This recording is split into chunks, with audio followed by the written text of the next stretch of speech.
नमस्कार विद्यार्थियों, इस वीडियो में मैं जायसी के पद्मावत में नागमती के विरह वर्णन पर प्रकाश डालूंगा।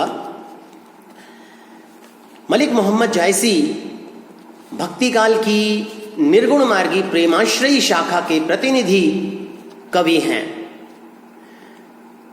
पद्मावत इनका महाकाव्य इतिहास और कल्पना के सुंदर समन्वय के साथ प्रस्तुत किया गया है। सूफी प्रेम काव्यों के अनुकूल ही पद्मावत की कथा का उद्देश्य भी लौकिक प्रेम कथा के माध्यम से अलौकिक प्रेम की व्यंजना करना है। पद्मावत में 12 मासा पद्धति पर आधारित नागमती का वियोग वर्णन जायसी की एक बहुत महत्वपूर्ण उपलब्धि है। लोक संस्कृति, विशेषकर हिंदुओं के त्योहारों का चित्रण जायसी ने बड़े रुचिपूर्वक किया। राजा रत्नसेन जब तोते द्वारा पद्मावती के रूप सौंदर्य का वर्णन करने के बाद पद्मावती को ढूंढने निकल जाते हैं, तब पीछे से नागमती विरह में व्याकुल हो उठती है। नागमती का विरह हिंदी साहित्य में अनूठा है, अद्वितीय है और आकर्षक है। आचार्य रामचंद्र शुक्ल का मानना है कि नागमती का विरह हिंदी साहित्य की अद्वितीय वस्तु है और वह एक भारतीय नारी का विरह है जो राजमहलों और रानीवासों को छोड़कर सामान्य नारी की भांति जंगल जंगल भटकती है और फिर वृक्षों से, लताओं से, पशुओं से, पक्षियों से पूछती है कि विरह व्यथा को दूसरों से जोड़कर व्यंजित करती है। समस्त प्रकृति उसके आंसुओं से भीगी हुई है, उसमें वासना का लेश मात्र भी नहीं है, दर्शनोत्कंठा की प्रधानता है। नागमती एक अनन्य प्रेमिका है। वह नहीं चाहती कि उसका प्रिय किसी दूसरी स्त्री के चंगुल में फंसे और वह उससे जरा भी दूर रहे। वो कहती है कि उसकी सारस की जोड़ी बिछुड़ गई है और वह वियोग में सूख कर कांटा बन गई है। नागरी नारी काहू बस परा, ते ही विमोही मोसो चितु हरा, सुआ काल हुई लैगा पीऊ, पीऊ नहीं लेत लेत बरु जीऊ। रत्नसेन के विरह में संतप्त इधर उधर मारी मारी फिरती है, पपीहे की तरह पीऊ पीऊ की रट लगाई रखती है। विरह बाण के कारण शरीर को हिला डुला भी नहीं पाती है। चोली भीग गई है, शरीर कांपने लगा है, प्राण पखेरु की भांति उड़ने को तैयार हैं और विरह वेदना का ताप इतना अधिक है कि जिस किसी भी पक्षी के पास वह जाती है वह जल जाता है। वृक्ष के पत्ते सूख कर जल जाते हैं। उसका कहना है, जेही पंखी के नियर होई, कहे बिरह के बात, सोई पंखी जाई जरी, तरिवर होई निपात। नागमती के विरह में ताप है, रुदन है, वेदना है, पीड़ा है। उसकी स्थिति दयनीय हो गई है। पति के बिना कोई आश्रय नहीं है। अनाथ और अनाश्रित युवती की भांति इधर उधर भटकती फिरती है। किसी को उस पर दया नहीं आती। वह प्रकृति के प्रत्येक उपादान से निवेदन करती है कि वे उसके पति का हाल उसे बताएं। बड़ी विकट स्थिति है। उसकी दयनीयता का चित्रण जायसी ने इन शब्दों में किया है कि वरसी दिवस धनी रोई के, हारी परिचित झांकी, मानुष घर घर पूछी के, पूछे निरसी पांखी। वह पागलों की तरह घर घर जाती है और प्रत्येक व्यक्ति से अपने प्रिय के बारे में पूछती है। विरहिणी नायिका विशेष पर्वों और त्योहारों पर भी दुखी रहती है। जो त्योहार और पर्व लोक को सुख प्रदान करते हैं वे उसे दुख देते हैं। पर्व पर्व नहीं है, उसके लिए पीड़ा देने वाला दिन है।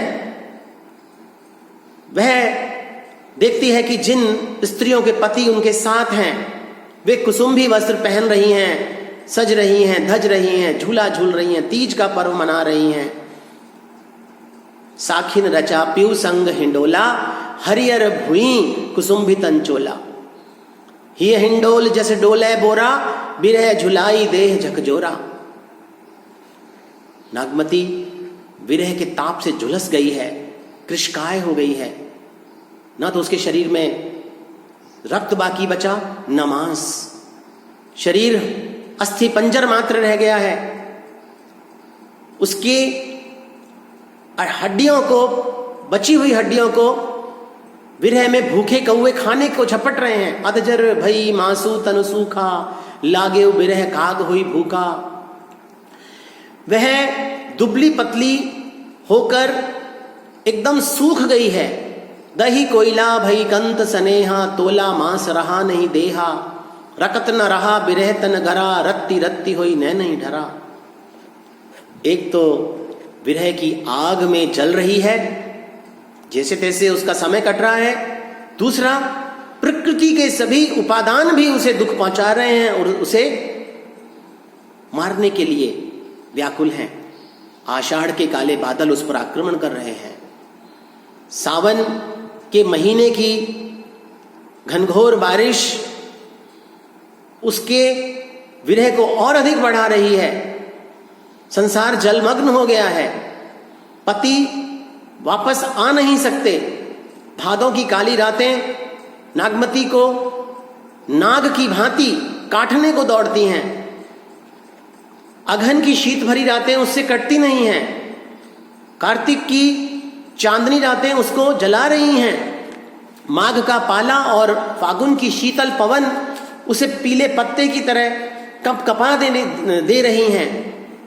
वैशाख में धूप जलाती है। ज्येष्ठ मास में बवंडर और लुएं भी उसके शरीर को झुलसाती हैं। इस प्रकार 12 मासा वर्णन में जायसी ने नागमती पर प्रकृति का जो प्रकोप है उसका बहुत खूबसूरत वर्णन किया है। कार्तिक शरद चंद उजियारी, जग शीतल हों बिरह जारी। सावन बरस में अति पानी, भरनी परी हाँ बिरह झुरानी। पूस जाड़ थर थर तन कांपा, सूरज जाई लंका दिसी चांपा। भा बैसाखा तपन अति लागी, चोआ चीर चंदन भा आगी। वियोगावस्था में प्रकृति उसे कष्ट देती है तो कभी कभी आत्मीय स्तर पर सहानुभूति भी प्रेषित करती है। ते ही दुख डहे परास नियाते, लोहू बूढ़ी उठे पर भाते। राते बिंब भराते ही लोहू, परवर पाक फाट गिए हिय गोहू। नागमती पर जब कोई भी तरस नहीं खाता तो अर्धरात्रि के समय एक पक्षी सदाशय और सहानुभूतिशील हो उठता है। फिरी फिरी रोव कोई नहीं डोला, आधी रात विहंगम बोला। नागमती की विरह व्यथा को समझता हुआ कोई भी उसके संदेश को ले जाने के लिए तैयार है। वह वायु को ही संदेश लेकर जाने की बात कहती है। यह तनु जारो छार कह कहों की पवन उड़ाऊ, मकुते ही मार्ग उड़ी पर कंद धरे जह पाऊं। नागमती के विरह वर्णन की सबसे बड़ी विशेषता यह है कि इस समय वह अपने महारानी के पद को भूल जाती है और एक सामान्य नारी के समान हमारे सामने आती है। एक साधारण स्त्री के रूप में स्वाभाविक वृत्ति के बल पर उसके विरह के वाक्य छोटे बड़े सबके हृदय को स्पर्श करते हैं। वर्षा ऋतु आती है तो वह घर के छप्पर की चिंता करती है और कहती है, पुष्प नखत सिर ऊपर आवा, हों बिनु नाह मदिर को छावा। बरसई नैन चुई घर माह, तुम बिनु कंत न छांजन छाहा। नागमती के विरह वर्णन पर फारसी की वर्णन पद्धति ऊहात्मकता का भी विशेष प्रभाव है। भौरों और कौवों को वह संदेश देती है। जगह जगह खून के आंसू गिराती है। उसकी हड्डियां जलकर काली कोयल जैसी हो गई हैं। शरीर में हड्डियों का ढांचा भर रह गया है। उसका विरह वर्णन स्वाभाविक और मनोवैज्ञानिक पद्धति पर जायसी ने हमारे सामने रखा है। विभिन्न विरह की जो 4 अवस्थाएं हैं और 10 दशाएं हैं, उनके ऊपर आधारित विरह वर्णन जायसी ने प्रस्तुत किया है। जैसे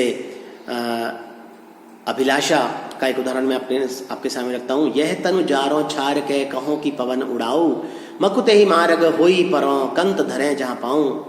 चिंता का देखिए, नागरी नारी काहू बस परा, ते ही विमोही मोसो चितुहरा। स्मृति का देखिए, एही मांस उपजे रस मूलू, तू सो भवर मोर जोवन फूलू। इसी प्रकार से विरह की 10 दशाओं का चित्रण भी बहुत सुंदर तरीके से जायसी ने अपने काव्य में किया है।